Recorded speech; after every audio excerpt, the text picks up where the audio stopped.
For the past few weeks, I've been watching a show called From. And even though it's been 2 years since the first season premiered, I think it's the perfect timing to share my thoughts. So, let's talk about From.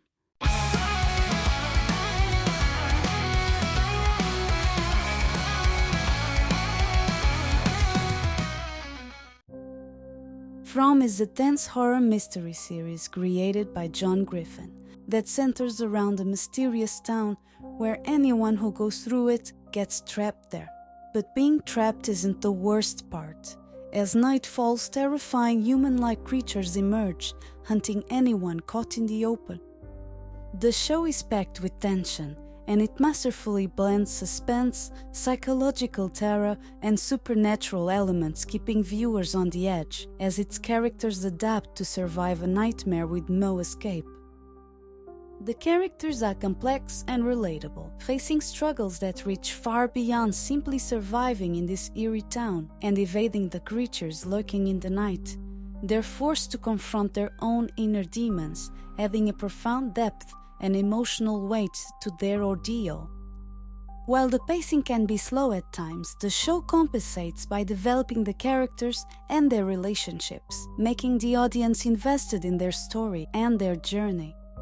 The unfolding mystery keeps viewers engaged, while every episode uncovers a little bit more of the town's secrets, with enough twists to keep us guessing and appreciate its sinister, unpredictable nature and intense atmosphere. From this point forward, I will be discussing spoilers, so if you're not caught up with the first season, please consider this your spoiler warning. The first episode opens with a curfew throughout the whole town. As dusk falls, residents wrap up their tasks and hurry home in silence, a routine clearly well established in their daily lives. It's evident these townspeople know each other well, and the curfew has become a quiet and unquestioned part of their existence.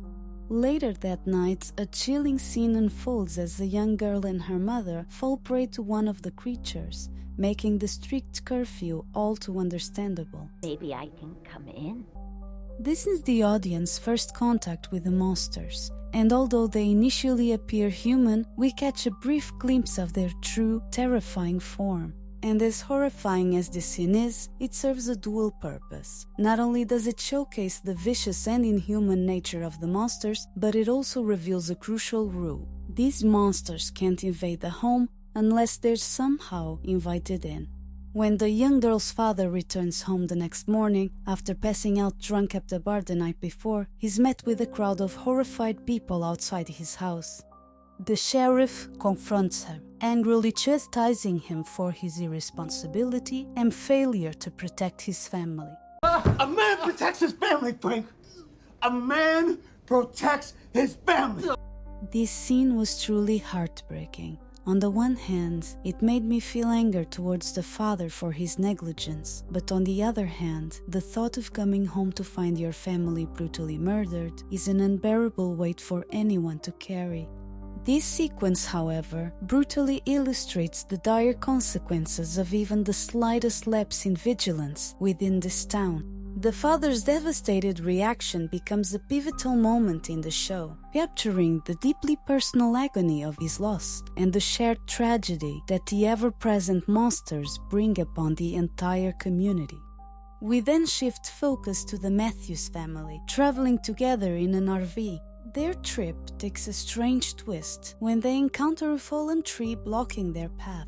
Forced to turn back, they soon find themselves entering the mysterious town, only to realize they're lost. Well, they seem like a cheery group.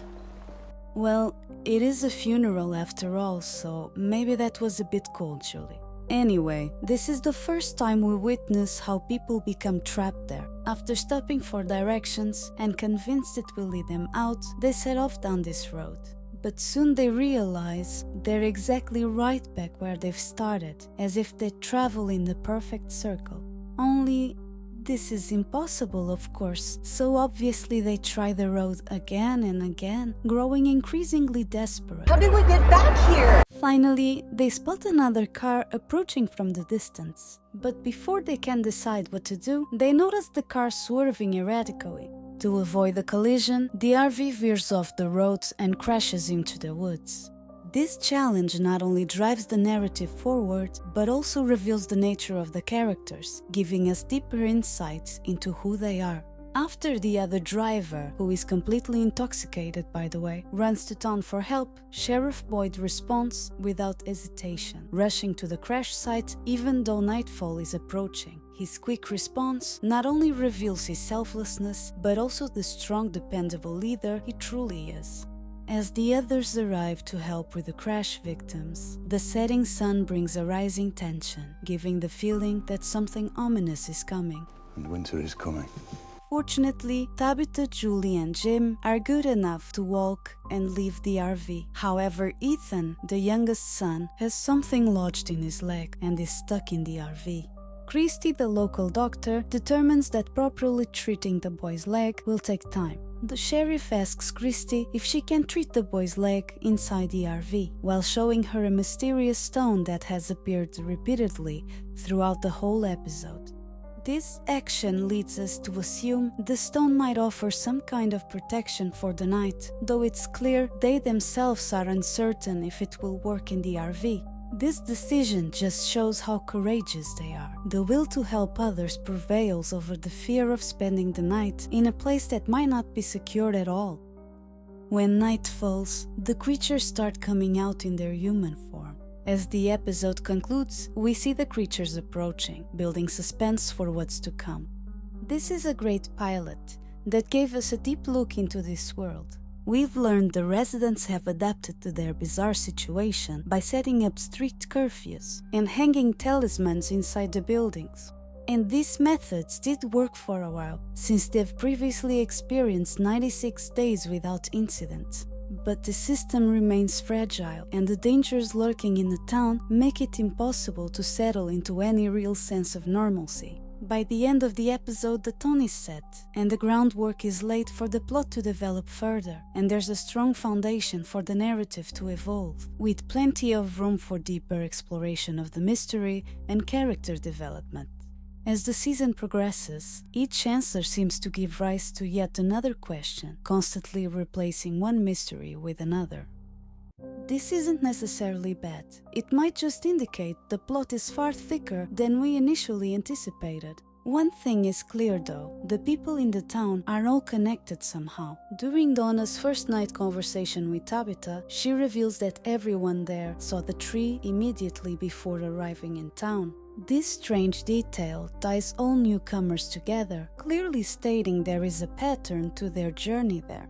A few episodes later, Kenny explains to Jade that, despite coming from different parts of the country, they all arrived there through the same exact road.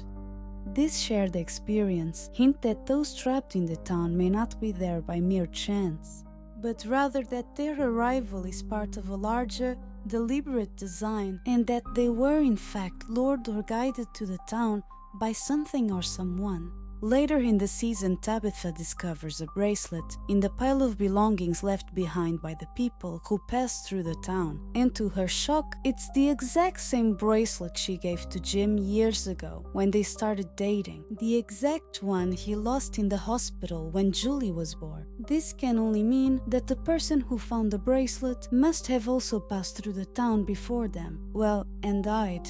It serves as another clue that the people who end up in this town are all somehow connected, and there is in fact a purpose to this mystery.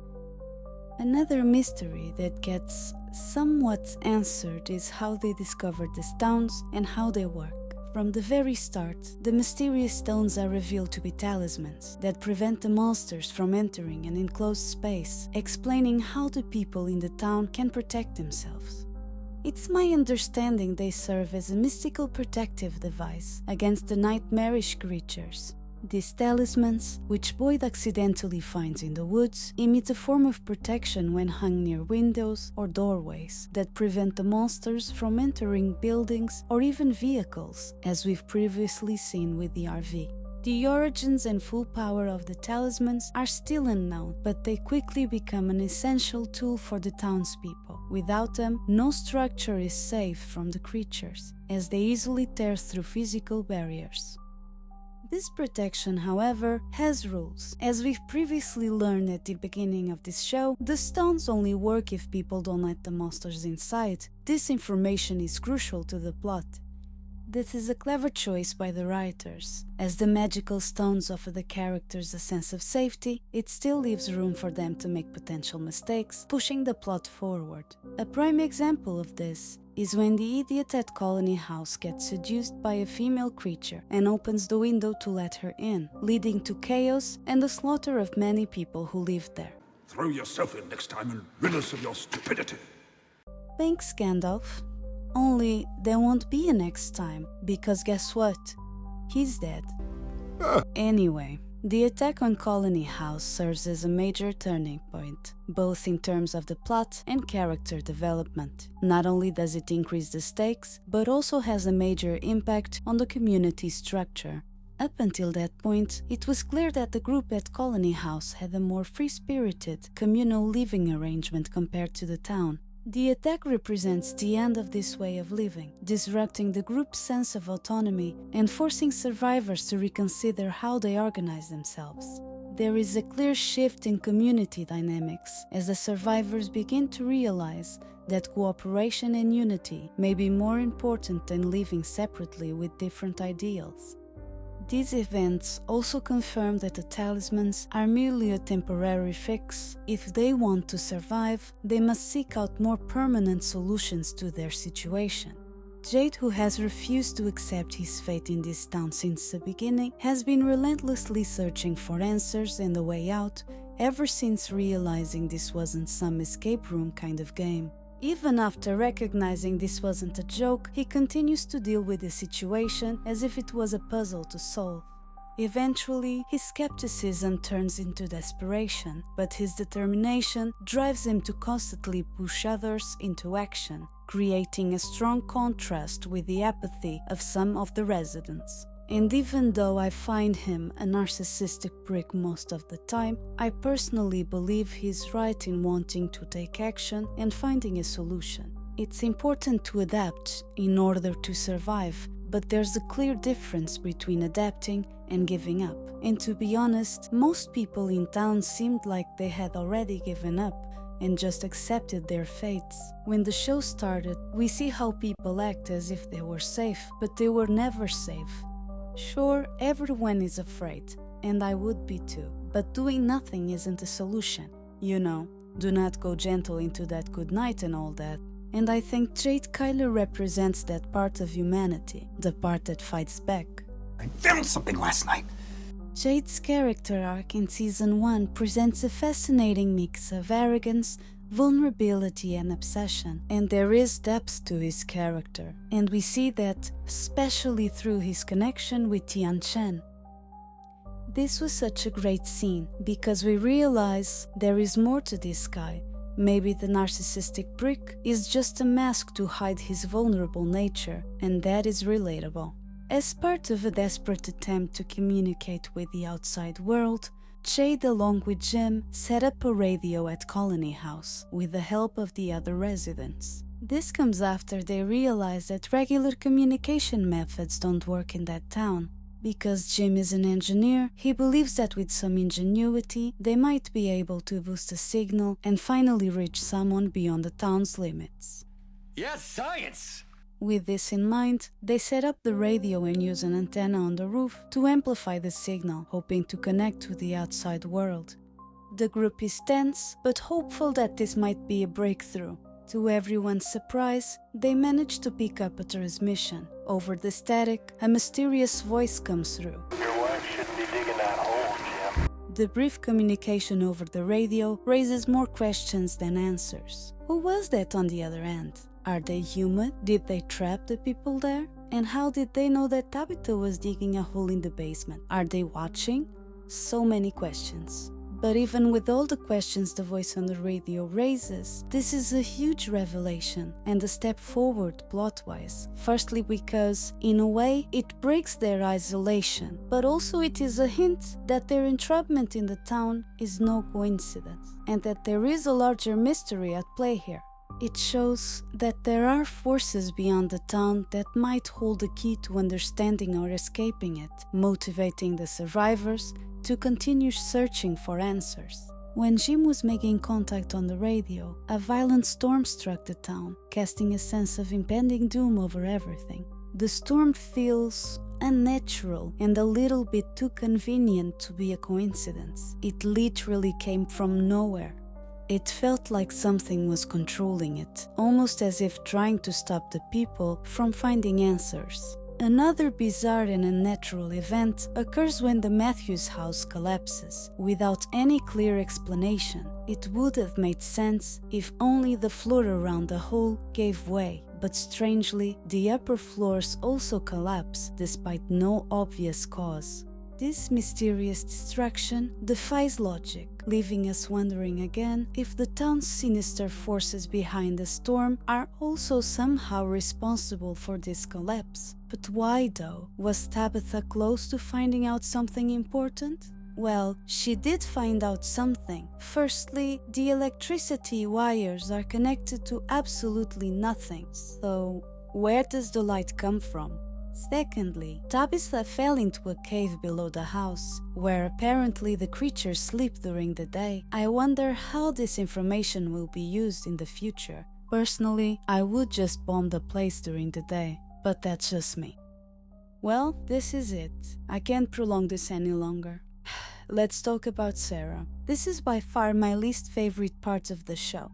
Not that I think this part is irrelevant to the story or boring, it's just that Sarah's character annoys the shit out of me. From the first moment we saw her, looking like her coffee machine broke on a Monday morning, Sarah just comes across as a seemingly unstable and troubled young woman. Initially we might think that she's just depressed and struggling to adapt to this new reality, but soon we gather she's grappling with a unique and frightening connection to the supernatural forces plaguing the town. She experiences strange, violent visions and hears voices, often compelling her to act in unpredictable and disturbing ways. Well, I'm clearly trying to be nice here, because the voices tell her to kill and mutilate people, and this idiot just doesn't see how this is wrong.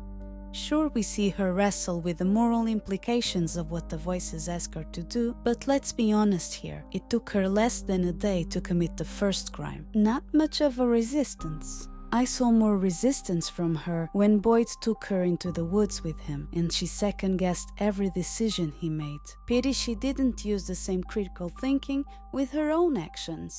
After that first night, when she caused the death of 3 people, she should have started to question what she was doing, what was the voice's purpose, and whether she could justify following these commands any longer. After all, what is the point in doing what the voices tell her if nothing really comes out of it? Even though the voices have proven to be real, why would she trust their intentions? I know, the voices often come with promises or threats, giving her the impression that disobedience could lead to even worse outcomes for her and others.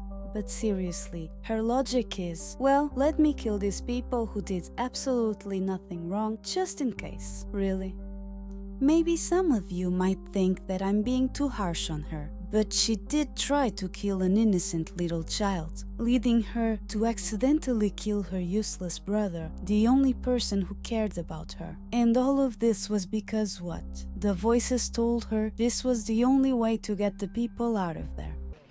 We want the boy. We want the boy. You give us You get back! Okay, but who asked her to make those decisions for other people? And how about exploring other options first? And how can she believe those promises were true when the other things she did for the voices led to utterly nothing? Isn't this enough to make her at least suspicious that the voices may be in fact lying?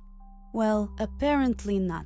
She's just too quick to obey the voices, even when they ask her to do one wrong thing after another, never really changing anything about their situation. Personally, I think Sarah's obedience has less to do with what the voices promise and more to do with her own inner turmoil. and unresolved trauma. I think the voices provide her with a sense of purpose, even if it's dark and dangerous, filling the void left by her own sense of alienation. Her obedience might be a way for her to feel significant in a situation where she otherwise feels helpless. Clearly, she has some emotional issues going on, and the voices probably saw her as an easy prey.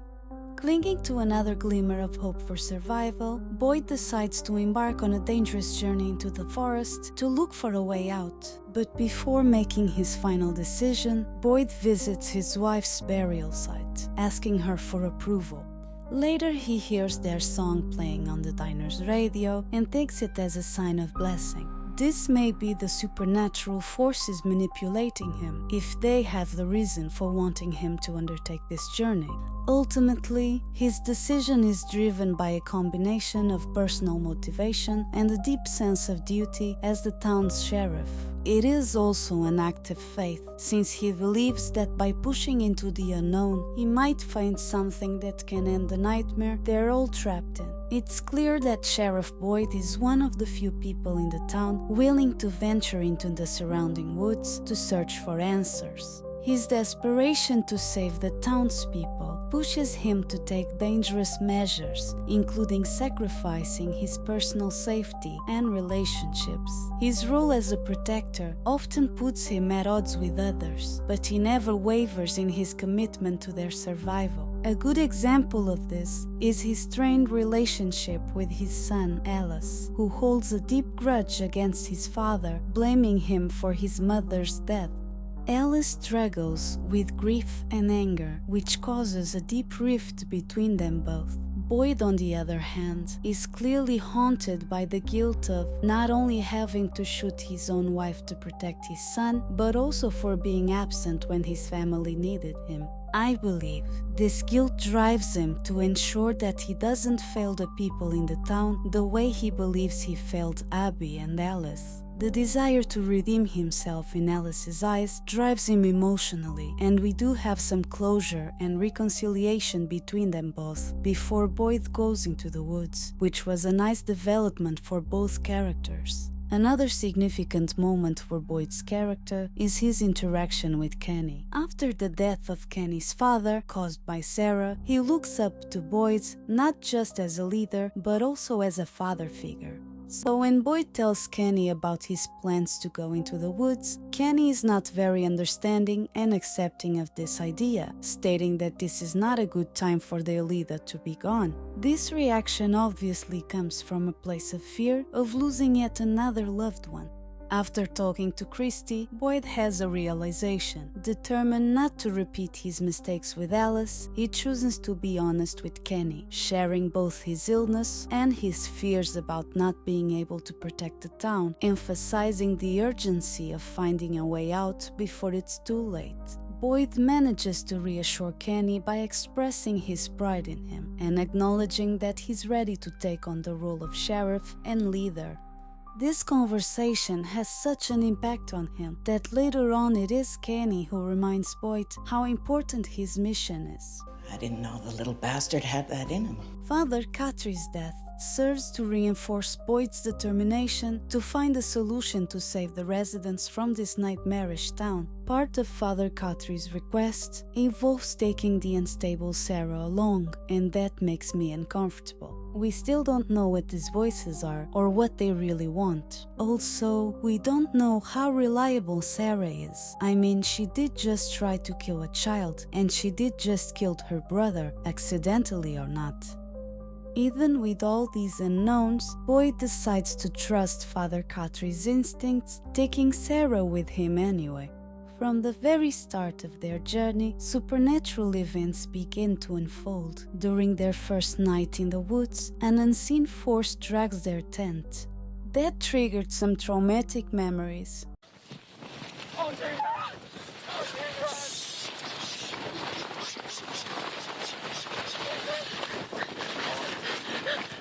Go, fucking go!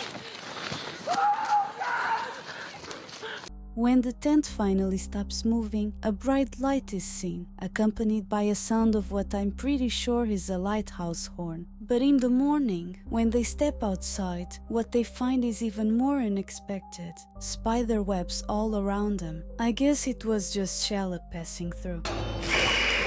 After a while, Boyd hears a voice calling for help and decides to follow the sound, leading to someone caught in the webs, only to realize it is his dead wife Abby. This must be a vision or a hallucination, because not even Psycho Sarah, who follows closely behind, sees or hears anyone. Then this creepy scene happens. It's arachnophobia all over again. After Boyd is bitten by the freaky spiders, he begins to feel increasingly sick and paranoid. His condition worsens, and as the storm approaches, a deep sense of desperation fills him. As much as I dislike Sarah, she did a good job here, motivating him to keep going. There's still a long way to go for redemption, but maybe there's still hope for her yet. As the storm becomes worse, the boy in white guides Sarah into a faraway tree for protection. Once again, blindly trusting supernatural clues without any real assurance of safety, Sarah pushes Boyd into the tree. Sure, the situation was critical and the decision had to be made, but even though the boy in white hadn't shown any signs of being evil yet, Sarah's history should have made her more skeptical of this information. Because the faraway trees are unpredictable, instead of escaping, Boyd finds himself trapped in a well-like chamber. There is still so much more to explore in these woods. Another mystery for season 2, perhaps. We still don't know who the boy in white is and how the trees really work. It's clear the trees are some kind of portal, but it seems there is no pattern or way to control them. As for the boy in white, it looks like he's trying to help, but at this point, there's still not enough information to know for sure. Let's all hope these questions are answered eventually. This season ends with the bus arriving in town during the unnatural storm. This story is no doubt intriguing and entertaining, with great potential for character development, which for me is one of the most important aspects of a narrative.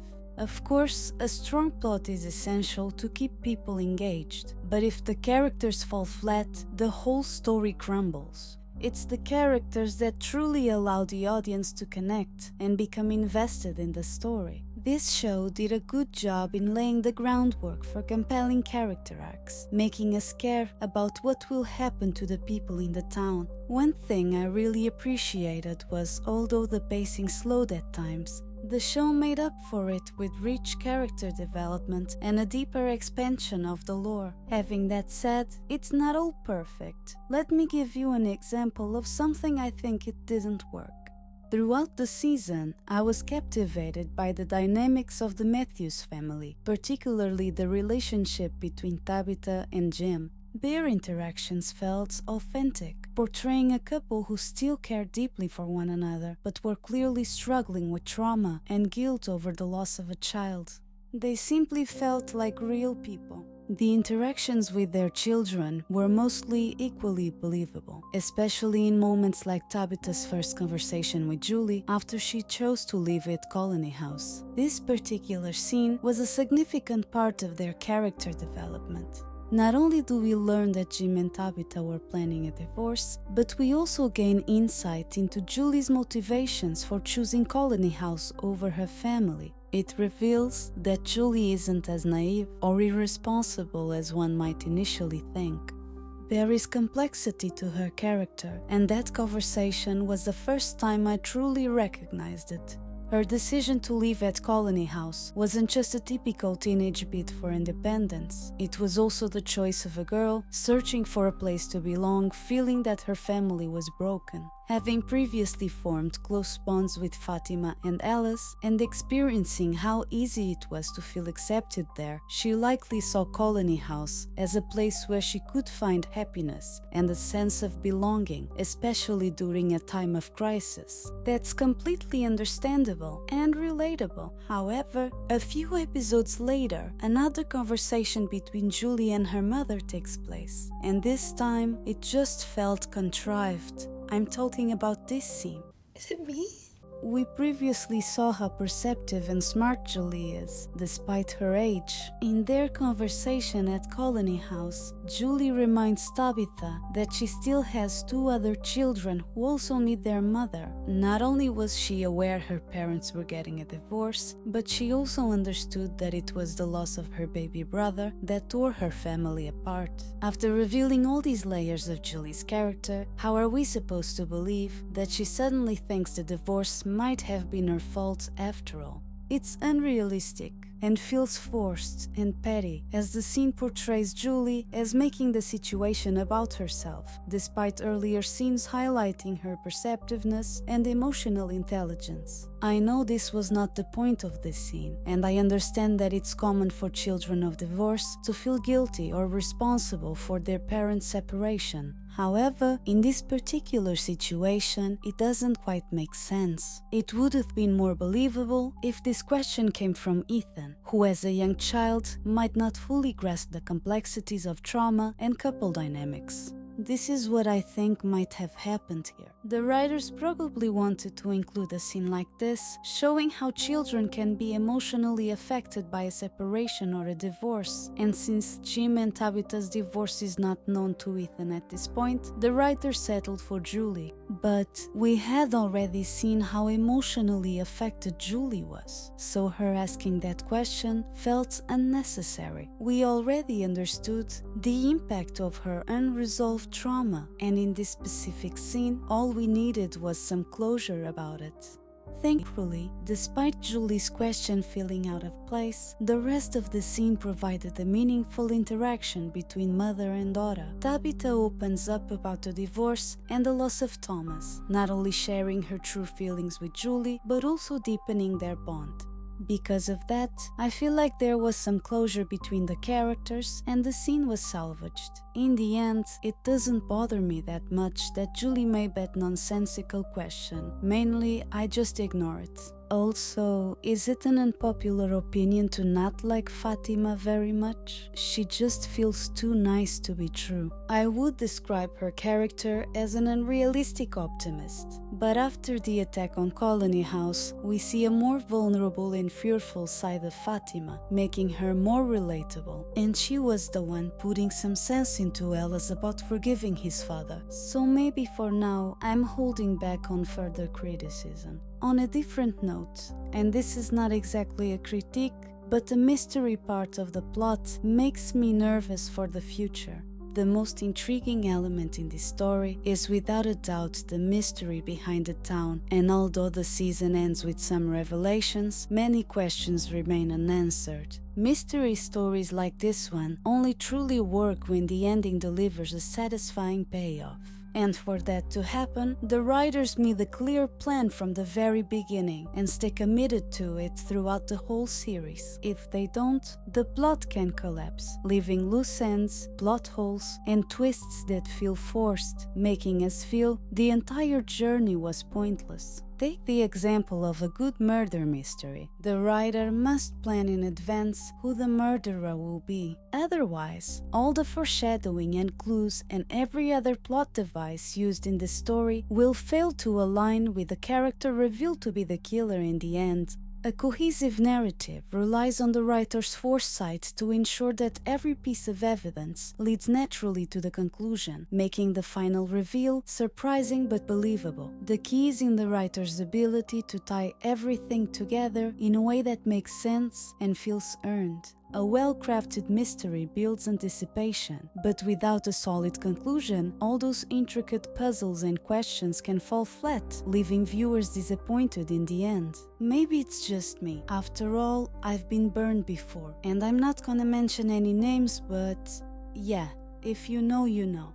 Even with all those worries, I'm still hopeful for this show, and I honestly hope the writers have a solid plan in place for this story. Well, this is it for now. If you like this video, please subscribe and give it a thumbs up. I will be making a video for the second season, so stay tuned. Until next time, thanks for watching. Uncensored voices.